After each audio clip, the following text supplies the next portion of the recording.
All right, so we're going to look at unit vectors. This will serve as a good introduction to the concept of vectors more generally, and then to the idea of unit vectors, which are very important for all sorts of applications when you're doing sort of vector geometry stuff. So if you're keen to see what this is all about, then stick around.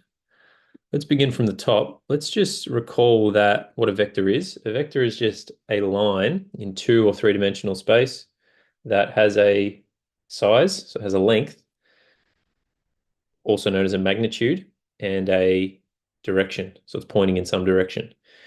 So what we can begin to think about is how some of the simplest vectors we can have point in relation to our 3D coordinate system here.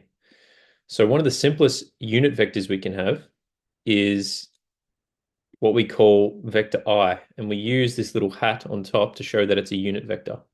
So you can see there, this is a unit vector in the x direction, and it's also what we'd call position vector. So it goes from the point 0, 0, 0 at the origin to the point 1, 0, 0, because it just points at the point where the x value is 1 and everything else is 0. So that would be our unit vector in the x direction, which we call I hat. Okay, same idea in the y direction. If we sort of spin this around, we get the j hat vector. So that is a unit vector in the y direction. So that is, again, a position vector that goes from the origin to the point 0, 1, 0. And similarly, I think you get the idea. You can have a unit vector in the z direction, which has a size of 1 again, and it points at the point 0, 0, 1. Okay, from there, we can actually consider scaling up and scaling down those unit vectors, because at the moment we're quite restricted. We want to be able to get to all points in three-dimensional space. And so let's imagine I needed to get to the point 300. Well, I could scale up this unit vector in the x direction. Now, this unit vector in the x direction, sometimes we call that the component vector. So for example, let me show you here. We scaled that up. We could scale that up to get to the point 300. Okay, and then by the same logic, we could do that in the y direction as well. So let me show you a scaled up version of the unit vector in the y direction. So that might look something like this. And then obviously we can change those values to also be negative if the number we're multiplying by is negative. So we can get all the values in the y direction doing that. And then similarly, we can have a scaled up version of the unit vector in the z direction. So that's going to give us this vector here, right?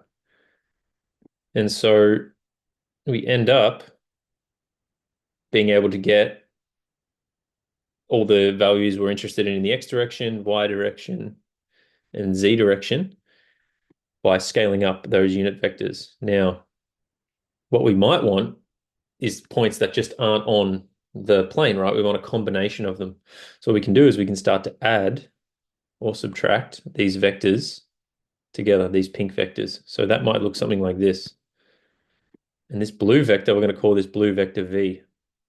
And you'll notice if we go one by one, the x value of that unit vector v is equal to the x value of the pink vector. Similarly, in the y direction, it's got a y value equal to the y value of this pink vector, and no surprises, in the z direction, it's got a z value equal to the z value of this scaled up version of the component vector k.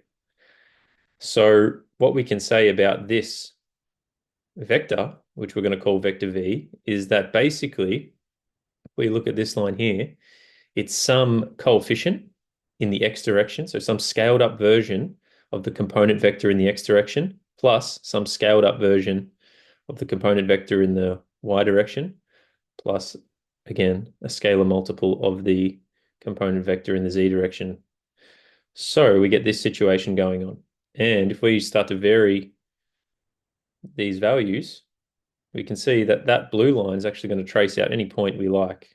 Any point in space can be found by using a vector that is a scalar multiple of all the different component vectors. So I think that's pretty interesting. What we might want to do now is we want to say to ourselves, all right, well, what is the unit vector in the v direct in the direction of v? So this again is our vector v. Well, what you might start to realize is that this is actually going to form a right angle triangle. So let's see if we can form that right angle triangle and think about how we might be able to use Pythagoras to find the size of that vector. So all I've done here is I've taken this pink vector here and I've added it to the end of this x vector. So I've taken this and I've added it to here. And so what we can do now is we can put a vector from the origin to that point. So let's do that. That's going to give us that right angle triangle here, right? So you would agree that this is the hypotenuse of a right angle triangle where the magnitude of this pink line is equal to V1 because that is the scaled up version of the x vector, of the vector in the x direction. So this has a magnitude of V1. This has a magnitude of V2. So applying Pythagoras, well, then this must have a magnitude of the square root of V1 squared plus V2 squared. Okay, and then what we need to do is we need to take that into the third dimension, and Pythagoras does work in 3 dimensions because now if I take this z component, this scaled up version of this k vector, then that's this part here, and now you can see another right angle triangle, right? You can see this triangle here. And so now what we get is that the magnitude of this blue vector v is equal to the square root of v1 squared plus this plus v2 squared plus v3 squared. And so what we can do is we can divide that blue vector by the magnitude of it, by the size of it, and that will give us a unit vector in that direction. And that might look something like this. A unit vector with a size of 1 in that direction would look like that. And so the notation we use for that is this. We say that the unit vector, so v hat, equals the vector v divided by the magnitude of vector v. And again, the way you find the magnitude of vector v is to take Pythagoras in 3 dimensions. So you take the square root of v1 squared plus v2 squared plus v3 squared. And so you get this cool looking graph, and then you can play it. And then it obviously shows you all the different points in space that it shows you all the different vectors you get when you vary how much you're scaling up the component vectors in their respective directions. So I think that's pretty cool. And yeah, hopefully that's helpful. Good luck with all your studies and let me know how you're going.